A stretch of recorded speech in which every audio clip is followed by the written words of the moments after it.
नमस्कार साथियों। आज मैं फिर आपके सामने अपना नया वीडियो लेके आपके सामने आई हूँ, जो कि बूढ़ी दिवाली से रिलेटेड है। कुमाऊं के कई क्षेत्रों में बूढ़ी दिवाली को हरिबोधिनी एकादशी या देवउठावनी एकादशी भी कहा जाता है। तो बूढ़ी दिवाली के दिन एक विशेष प्रकार के एपण दिए जाते हैं, जिसे भुइयां नाम से जाना जाता है। ये भुइयां नाम के जो एपण होते हैं, ये घर में जो सूप होती है उस पर दिए जाते हैं। तो चलिए देखते हैं आज के इस वीडियो में कि बूढ़ी दिवाली के दिन इन एपणों को किस प्रकार दिया जाता है। भुइयां जो शब्द है, ये कुमाऊं क्षेत्र में दरिद्रता का सूचक माना जाता है। भुइयां एपण का निर्माण या रेखांकन बूढ़ी दिवाली के दिन किया जाता है, जिसे कुमाऊं के कई क्षेत्रों में देवउठावनी एकादशी या हरिबोधिनी एकादशी भी कहा जाता है। भुइयां एपण का रेखांकन लक्ष्मी पूजा के 11 दिन बाद सूप, डाला, टोकरा, आंगन, ओखल जहां धान कूटे जाते हैं और मूसल में किया जाता है। कुमाऊं में भुइयां शब्द का जो प्रयोग है वो ऐसे व्यक्ति के लिए किया जाता है जिसमें मानवता का कोई गुण ना हो, मतलब दोष हो। इसीलिए ये जो भुइयां है, इसे सूपे में और घर के ओखल के पास इस तरह से बनाया जाता है कि जिसका रूप विकराल या डरावना हो, जैसे एक तरह से राक्षस की छवि। और सूपे में वसुधारों का प्रयोग होना जरूरी होता है, क्योंकि वसुधारे के बिना एपण अधूरे माने जाते हैं। सूपे में सुलटी तरफ से लक्ष्मी जी के साथ नारायण जी को भी बनाया जाता है। और ये माना जाता है कि बूढ़ी दिवाली के दिन भगवान विष्णु अपनी निद्रा से जागे थे। उन्हें हम एपणों द्वारा सुसज्जित करते हैं सूपे में, साथ में लक्ष्मी जी को भी बनाते हैं। और ये माना जाता है कि जैसे दिवाली के दिन हम लोग जो चरण पादुकाएं हैं उनमें सिर्फ लक्ष्मी जी के ही बनाते हैं, और बूढ़ी दिवाली के दिन क्योंकि विष्णु जी निद्रा से जाग गए हैं तो उनके भी चरण पादुकाएं बनाई जाती हैं। इसीलिए इस दिन को देवउठनी एकादशी भी कहा जाता है। और सूपे में कई प्रकार की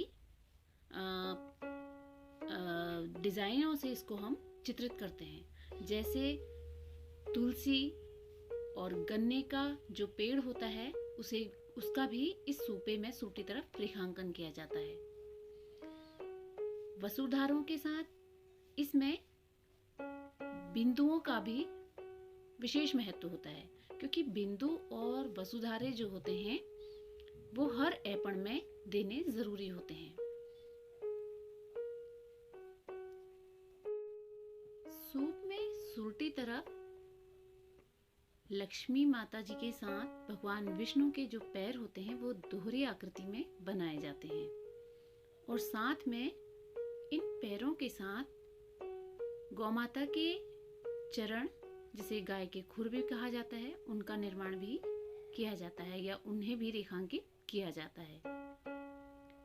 इसी तरह सूप में पिछली तरफ वसुधारे देते हुए बीच में भुइयां को रेखांकित किया जाता है, जिसे विकराल रूप दिया जाता है, क्योंकि भुइयां जो है वो शब्द राक्षसी प्रवृत्ति वाला है और उसका जो रेखांकन है वो विकराल रूप में किया जाएगा।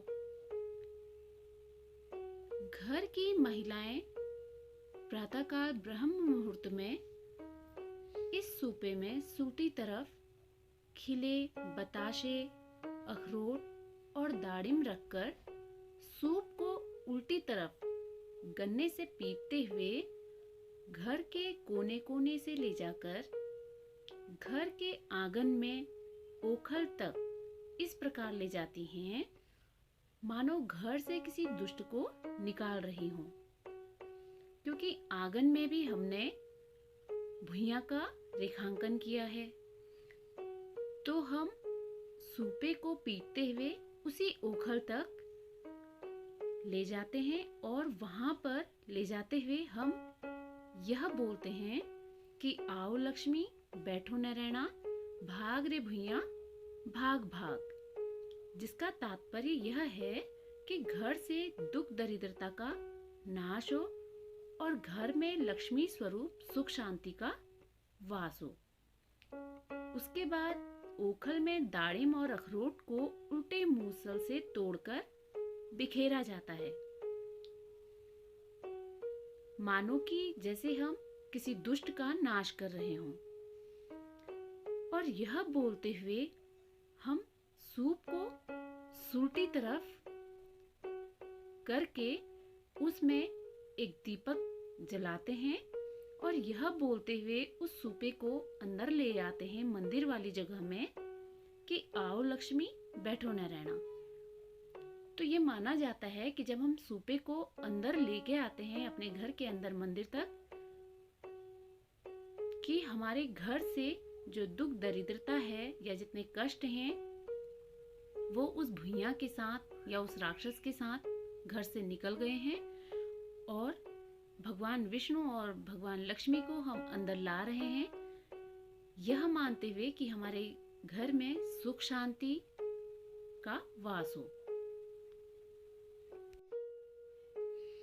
कुमाऊं क्षेत्र के उन स्थानों में यह परंपरा हमें आज भी देखने को मिलती है जहां छोटे बड़े त्योहारों को परंपरागत तरीके से मनाया जाता है।